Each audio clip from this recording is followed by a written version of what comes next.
గాలిలోనే మాటి మాటికి వేలితో నీ పేరు రాయడం.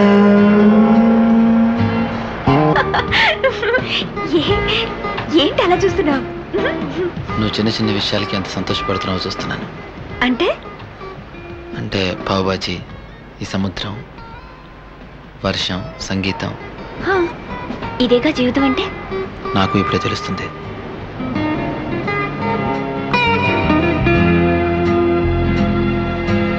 ఒక్కసారి నిన్ను వానవొళ్ళు ఆడుతుంటే చూశాను, అంతవరకు ఎప్పుడు ఆనవాలే లేని ఊహలోన తడిశాను. ఒక్కసారి నిన్ను వానవొళ్ళు